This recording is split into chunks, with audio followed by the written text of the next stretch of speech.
Hello guys, तो मैं लेकर आया हूं आपका अंतिम प्रहार 2024 में सॉल्यूशन चैप्टर। आपके कमेंट मैंने पढ़ा, आपके कमेंट में सॉल्यूशन चैप्टर मतलब विलियन चैप्टर का किसी बच्चे ने कमेंट किया था, सर एवरी चैप्टर का आप इंपॉर्टेंट टॉपिक्स बता दीजिए, मतलब इंपॉर्टेंट क्वेश्चंस लिखकर आप बता दीजिए, हिंदी मीडियम हो या इंग्लिश मीडियम के स्टूडेंट हो। तो मैंने आपका कमेंट पढ़ा, आपके मांग पे मैंने लेकर आया है सॉल्यूशन चैप्टर मतलब विलियन चैप्टर के 3 मार्क्स वाले इंपॉर्टेंट क्वेश्चंस जो 100% 2024 में प्रोबेबिलिटी बढ़ जाती है इन कुछ क्वेश्चंस के। तो चलिए स्टार्ट करते, ज्यादा देर नहीं करते। चैप्टर है सॉल्यूशन चैप्टर, मतलब हिंदी में बोलते हैं विलियन चैप्टर। और कुछ एक एक दिन गैप हो जा रहा है, इसके लिए माफ करना, थोड़ा सा ना हेल्थ इशू है, काफी समय से इश्यूज चल रही थी, तो मैं बीच बीच में वीडियो एफर्ट नहीं कर पाता हूं, लेकिन मैं कोशिश कर रहा हूं कि आपको कंटिन्यू वीडियोस दे पाऊं। और किसी बच्चे ने कमेंट किया है कि सर आप लाइव आइए तो अपनी प्रॉब्लम को शेयर कर पाओगे, तो मैं कुछ दिन के बाद कोशिश करूंगा कि लाइव आ पाऊं।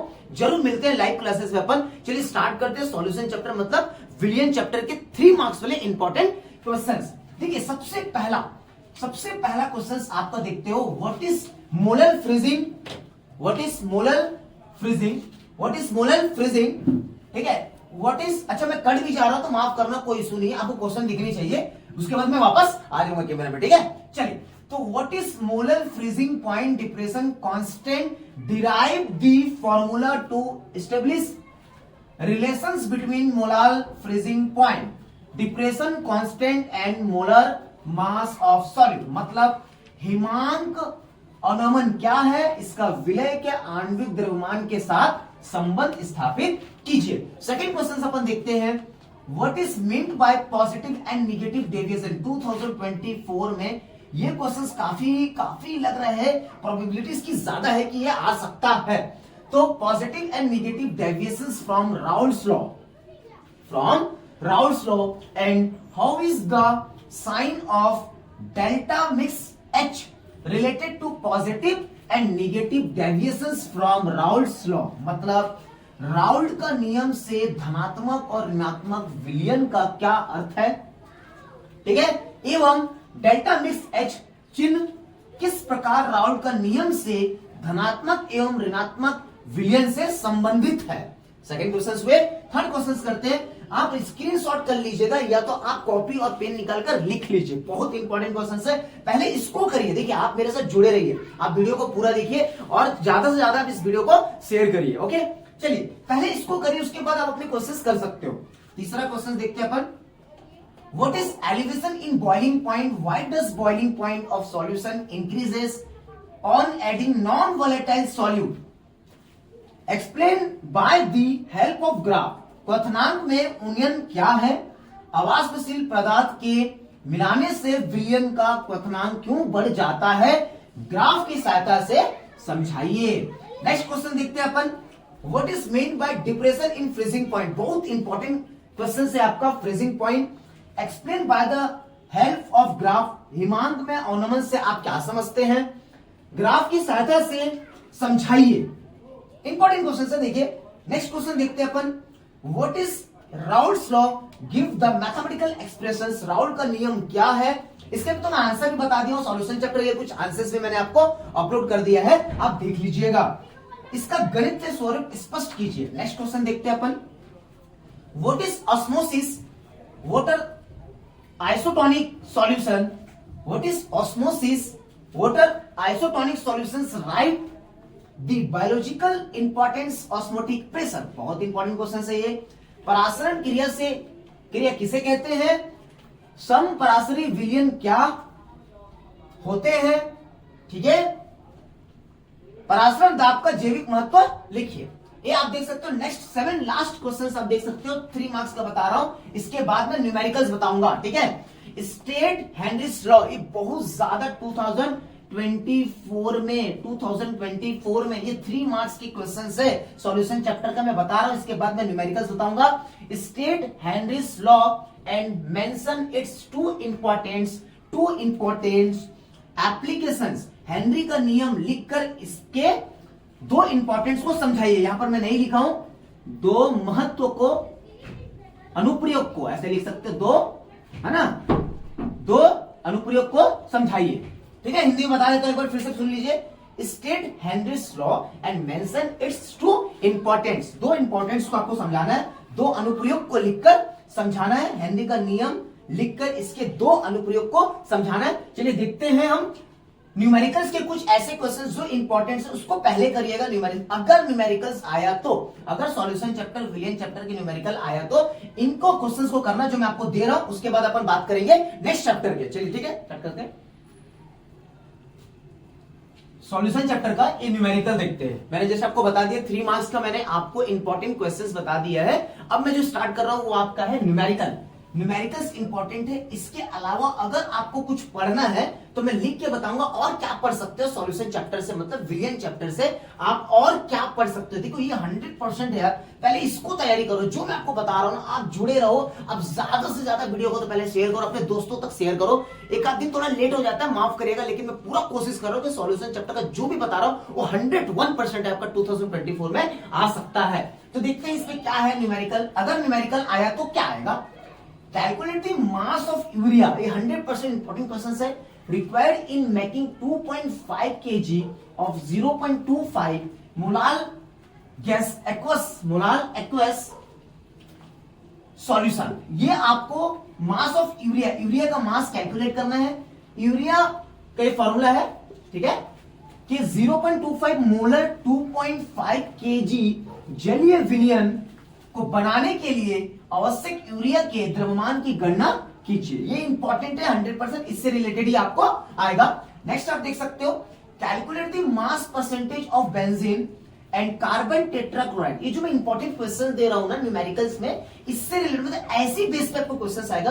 किस टाइप के क्वेश्चन न्यूमेरिकल के एग्जाम में आते हैं सीजी बोर्ड में, इसी टाइप के क्वेश्चन आते हैं। अच्छे से आप इसको स्क्रीनशॉट ले लीजिए और देखिए, मैं बोल बोल कर ही बता रहा हूं आपको। Carbon tetrachloride if 22 gram of benzene is dissolved in 120 gram of carbon tetrachloride, CCl4 बोलते हैं इसको। और बेंजीन तो आपको पता है C6H6 होता है। ओके, यदि 22 ग्राम बेंजीन में 122 ग्राम कार्बन टेट्राक्लोराइड घुली हो तो बेंजीन एवं कार्बन टेट्राक्लोराइड के द्रव्यमान प्रतिशत की गणना कीजिए। ओके, नेक्स्ट क्वेश्चन देखते हैं। 2.82 ग्राम ग्लूकोज, मॉलिक्यूलर मास है इसका 180 gram, is dissolve in 30 gram water. अच्छा, वाटर में डिसॉल्व है आपका। Determine the mole fraction, mole fraction अगर आएगा तो ऐसे ही आएगा, मोल फ्रैक्शन आएगा तो 2.82 ग्राम ग्लूकोज, आणविक द्रव्यमान 180, 30 ग्राम जल में घुला हुआ है ग्लूकोज का मोल प्रभाव ज्ञात कीजिए। 101% इसी टाइप के क्वेश्चंस आपको देखने को मिलता है। नेक्स्ट देख सकते हैं अपन 2.82 ग्राम। अच्छा, ये फोर्थ क्वेश्चन देख सकते हैं। 2.46 ग्राम NaOH sodium hydroxide, molecular mass है 40, is dissolve in 100 centimetre cube of water. Determine the molarity. Molarity अगर आता है तो इस टाइप के क्वेश्चंस आपको देखने को मिलेगा। हिंदी में देख लेते हैं। 2.46 ग्राम NaOH आणविक द्रव्यमान 40 को 100 सेंटीमीटर क्यूब जल में विलय किया गया। इस विलयन की मोलरता मोलरिटी अगर आएगा तो इस टाइप के क्वेश्चंस आने को मिलता है। चलिए नेक्स्ट क्वेश्चन देखते हैं।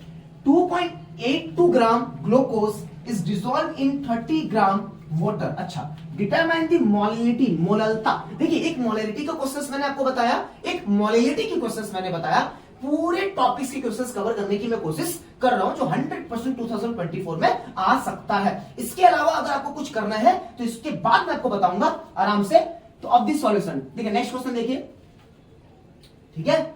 नेक्स्ट क्वेश्चन देखिए आपका, calculate the mole fraction, mole fraction की बात कर रहा हूं, ऑफ इथाइलिन ग्लाइकोल C2H6O2 है in a solution containing 20% C2H6O2 by mass. ठीक है, एथिलीन ग्लाइकोल की मोल अंश मतलब होता है मोल प्रभास। मोल प्रभास की गणना कीजिए। यदि विलयन में इतना का 20%, इतना मतलब C2H6O2 इथाइलिन ग्लाइकोल का 20% द्रव्यमान उपस्थित है। थोड़ा सा एनर्जी आपको नहीं लग रहा होगा। एनर्जी इसलिए नहीं है क्योंकि थोड़ा सा अभी मौसम थोड़ा सा बदला है, अचानक गर्मी लग रहा है तो थोड़ा सा तबियत थोड़ा सा खराब है। बस 2 मिनट वेट करिए, 2 मिनट वेट करिए, 2 मिनट वेट करिए, 2 मिनट वेट करिए। मैं आपको इसको मिटाने के बाद कुछ बता देता हूं जो सॉल्यूशन चैप्टर में आप पढ़ सकते हो। इसी वीडियो में आपका कंप्लीट हो जाएगा। एकदम 2 मिनट वेट करिए, ज्यादा नहीं, 2 मिनट वेट करना। चलिए 2 मिनट वेट करिए। देखिए, आप अच्छे से देखिए इसको। आपको क्या करना चाहिए सॉल्यूशन चैप्टर में, सबसे पहले कोई भी क्वेश्चन आप जब पढ़ रहे हो, सबसे पहले अगर इतने क्वेश्चंस के बाद आपने स्क्रीनशॉट लिए ना, अच्छे से मैं मिटा दिया हूं, देखिए फिर मैं आपको नहीं बता सकता, अच्छे से आप घुमा घुमा के देख लीजिए वीडियो को, ठीक है, आप बैक करके देख लीजिए वीडियो को। आप अगर करो तो इसके अलावा अगर क्वेश्चंस करना चाहते हो, सर डर है सर आप जो बता रहे हो, सर इसके अलावा और क्या करें, आपकी कंप्लीट हो चुकी है, इसके अलावा क्या करें, कुछ मत करिए।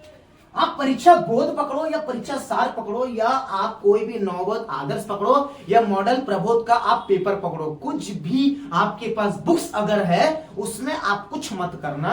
आप परीक्षा बोध लो या परीक्षा सार लो, आप कुछ मत करना। क्वेश्चंस के लास्ट में एनसीईआरटी करके लिखा होता है, क्वेश्चंस के लास्ट में एनसीईआरटी करके लिखा होता है। यस सर बोलिए सर, कमेंट करके बताइए कि क्वेश्चंस के लास्ट में एनसीईआरटी लिखा होता है। मैंने कई सारे वीडियो में बताया है कि एनसीईआरटी क्वेश्चंस मत छोड़ो।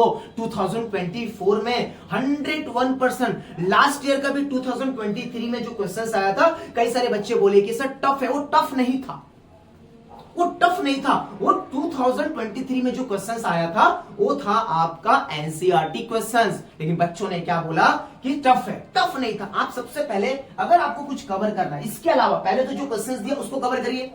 मैंने 3 मार्क्स का आपको थ्योरेटिकल क्वेश्चंस, इंपॉर्टेंट क्वेश्चंस दे दिया, उसको पहले कवर करिए और न्यूमेरिकल्स कवर करिए। उसके बाद अगर कुछ पढ़ना चाहते हो तो सबसे पहले आप क्या कर सकते हो, एनसीईआरटी। और ईयर्स वाइज में बैक ईयर्स का अगर आपको करना चाहते हो, बैक ईयर्स का अगर करना चाहते हो तो 2019 पकड़ो, 2020 पकड़ो, 2021 पकड़ो, 2022, ये 4 साल का आप बैक ईयर के क्वेश्चंस कर सकते हो। अगर आपको लगता है जितना मैंने क्वेश्चन सॉल्यूशन चैप्टर या विलियन चैप्टर में मैंने दिया है, अगर आपको लगता है इसके अलावा भी आप पढ़ना चाहते हो तो एनसीईआरटी 100% सॉल्व करिए। आपके परीक्षा बोर्ड हो या परीक्षा सार, जो भी आप छत्तीसगढ़ बोर्ड में आप किताब को यूज करते हो, उस क्वेश्चंस के लास्ट में एनसीईआरटी लिखा होता है, एनसीईआरटी लिखा होता है, उसको कर लेना। और 2019 अगर ईयर्स बैक ईयर का करना चाहते हो तो 4 साल का एनएफ है आपके लिए, 4 साल का आप क्वेश्चंस सॉल्व कर सकते हो। चलिए नेक्स्ट वीडियो में मिलते हैं। नेक्स्ट चैप्टर आपका है सॉलिड स्टेट, ठोस अवस्था, उसका इंपॉर्टेंट क्वेश्चंस बताने वाला हूं जो 23 नंबर में आता है। टोटल नंबर ऑफ क्वेश्चंस होता है 26, 23 नंबर में आता है। 4 नंबर के लिए 2 क्वेश्चन देते हैं, एक बनाना होता है। चलिए नेक्स्ट वीडियो में मिलते हैं अपन।